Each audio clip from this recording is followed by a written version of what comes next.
जय हिंद दोस्तों। आइए देख लेते हैं BEd second year semester third.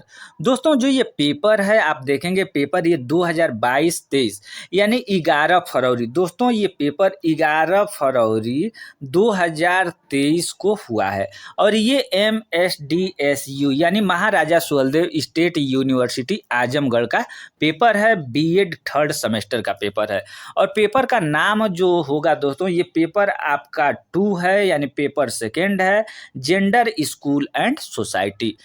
जो वीर बहादुर सिंह विश्वविद्यालय जौनपुर यूनिवर्सिटी वाले बच्चे हैं, स्टूडेंट हैं और सेमेस्टर उनका थर्ड है, तो वो पेपर को देखेंगे ध्यान से क्योंकि उनका भी पेपर यही होगा। ठीक है, तो दोस्तों पेपर में कैसे कैसे प्रश्न आए थे, प्रश्नों के प्रकार को आप लोग देख लीजिए, कौन कौन से प्रश्न किस प्रकार से आए हुए हैं।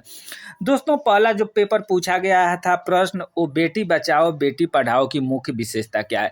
दोस्तों बेटी बचाओ बेटी पढ़ाओ की मुख्य विशेषता लिखना था आपको। सेकंड जो प्रश्न पूछा गया था, लिंग और सेक्स से आप क्या समझते हैं। ठीक है, लिंग और सेक्स से आप क्या समझते हैं।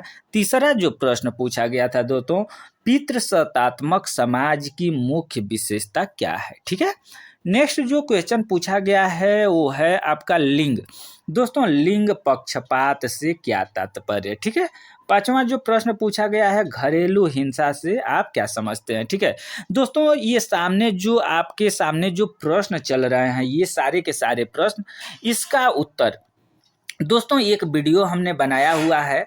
इसके पहले इस प्रश्न जो एग्ज़ाम हुआ था आपका MSD आजमगढ़ का, तो इससे पहले हम बच्चों को मॉडल सेट पेपर दिए थे। आप वहां जा कर के मॉडल सेट पेपर, इस वीडियो के डिस्क्रिप्शन में हम लिंक दे रहे हैं, वहां जा कर के वो मॉडल पेपर अगर आप देखेंगे तो ये सारे के सारे प्रश्न हम पहले ही करा दिए थे। यानी ये पेपर आने से पहले ही हम प्रश्न बता दिए थे कि कौन कौन से प्रश्न आएंगे।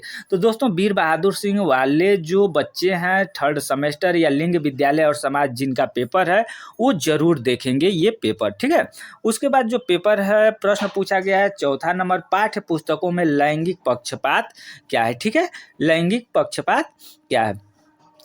जो 7वां नंबर का प्रश्न है, सामाजिकरण को परिभाषित कीजिए। इसमें अब आठवां नंबर का जो प्रश्न है दोस्तों, वर्ग को परिभाषित कीजिए। 9th नंबर का प्रश्न जो पूछा गया है वो है कर्मी के रूप में महिलाएं।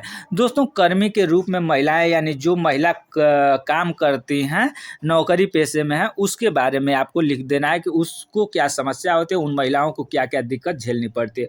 अपशिष्ट प्रबंधन क्या है दोस्तों, अपशिष्ट प्रबंधन के बारे में आपको लिखना है। अब आ गया लघु उत्तरीय प्रश्न। दोस्तों लघु उत्तरीय प्रश्न देखेंगे, यहाँ पर आप लोग जानते ही हैं कि आपको 5 क्वेश्चन करने होते हैं और 8 नंबर का एक क्वेश्चन होता है, यानी 40 नंबर यहाँ से आपको मिलते हैं। ठीक है, तो ये प्रश्न पूछा गया है इसमें दोस्तों, महिला सशक्तिकरण को धर्म ने किस प्रकार प्रभावित किया है, व्याख्या कीजिए। अगर ये प्रश्न आपको नहीं आ रहा है तो इसमें ऑप्शन करके या अथवा करके देता है कि अगर प्रश्न वो नहीं आ रहा है तो आप ये प्रश्न कर सकते हैं, महिला सशक्तिकरण में मीडिया ने प्रभावी भूमिका नहीं निभाई है, कारण स्पष्ट करें। ठीक है, ये आपका हो गया। उसके बाद तीसरा जो प्रश्न पूछा गया है दोस्तों आपसे, ये पूछा गया है कि पर्यावरण सुरक्षा हेतु महिलाओं की विशेष भूमिका का वर्णन कीजिए। यानी पर्यावरण सुरक्षा में महिलाओं की क्या भूमिका है, इसके बारे में आपको लिख देना है।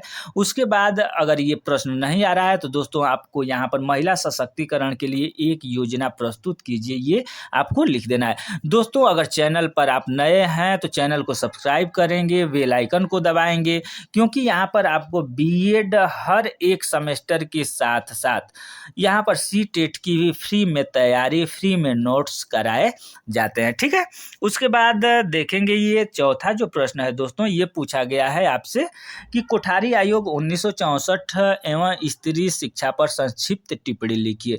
अगर ये क्वेश्चन आपसे नहीं आ रहा है, कुछ टफ लग रहा है, तो दोस्तों यहाँ पर अथवा करके ऑप्शन दिया गया है, आप इस क्वेश्चन को लिख सकते हैं। और पूछा गया कि शिक्षा का अधिकार अधिनियम 2009 में महिला सशक्तिकरण से संबंधित प्रावधानों का विवरण दीजिए, ये आपसे प्रश्न पूछा गया है। उसके बाद दोस्तों यहाँ पर देखेंगे आपसे प्रश्न पूछा है, स्त्री सुरक्षा से संबंधित विभिन्न सरकारी योजनाओं का वर्णन कीजिए। और उसके बाद अगर ये क्वेश्चन आपको नहीं आ रहा है तो अथवा करके यहाँ दिया है, स्त्रियों के जीवन पर लैंगिक पक्षपात के प्रभाव की विवेचना कीजिए, ये आपको लिख देना है, ठीक है। नेक्स्ट दोस्तों जो क्वेश्चन पूछा गया है, शिक्षा में समानता, यानी शिक्षा में समानता को कैसे प्राप्त किया जाए, तर्क दीजिए अथवा करके दिया है, शिक्षा में समानता एवं समता के अर्थ की व्याख्या कीजिए, ठीक है। उसके बाद खंड स के अंतर्गत जो प्रश्न दिए गए हैं, इसमें आपको 15 नंबर के दो दो क्वेश्चन दिए गए हैं दोस्तों। पहला जो प्रश्न है, महिलाओं की शिक्षा एवं सशक्तिकरण के संप्रत्यय तथा महत्व पर प्रकाश डालिए, ये आपसे पूछा गया है। यहाँ पर आपको 2 क्वेश्चन करने होते हैं और एक क्वेश्चन आपको 15 नंबर के होते हैं, यहाँ से आपको 30 नंबर मिलते हैं। तो जो आपको आसान लगे वही प्रश्न करेंगे, ठीक है। अब 8वां प्रश्न आपसे क्या पूछा गया है दोस्तों, भारत में कार्यरत महिलाओं के सामने आने वाली समस्याओं तथा चुनौती की व्याख्या कीजिए। यानी जो भारत में महिलाएं कार्य करती हैं, ड्यूटी करती हैं, नौकरी करती हैं, उनको किस किस समस्याओं का सामना करना पड़ता है, क्या क्या चुनौतियां हैं, ये इसके बारे में आपको व्याख्या कर देना है। 9वां नंबर है कि भारत में बालिका शिक्षा के कार्यक्रमों का मूल्यांकन कीजिए। जो अपना भारत देश है, इसमें मूल्यांकन करना है लड़कियों के शिक्षा के क्षेत्र में। उसका 10वां जो प्रश्न पूछा गया है दोस्तों, भारतीय संदर्भ में सह शिक्षा विद्यालयों के गुणों और दोषों की विवेचना कीजिए। और 11 नंबर और लास्ट क्वेश्चन जो पूछा गया है दोस्तों, ये पूछा गया है कि लैंगिक विभेद मुक्त विद्यालय की स्थापना में शिक्षक की भूमिका का वर्णन कीजिए। आपने ये पेपर जो देखा है, इस पेपर का पूरा अगर कहें हम तो जो इसका PDF है या फिर इसका तैयारी है, इस चैनल पर आपको कराया गया है। आप इस चैनल के इस वीडियो के डिस्क्रिप्शन में जाएंगे, वहाँ पर आपको प्ले लिस्ट मिलेगा, B.Ed फर्स्ट, सेकेंड, थर्ड और फोर्थ सारे सेमेस्टर के मिलेंगे। वहाँ से आप अपनी तैयारी कर सकते हैं। तो वीडियो आपको कैसा लगा, वीडियो को ज़्यादा से ज़्यादा अपने ग्रुप में शेयर करेंगे। धन्यवाद।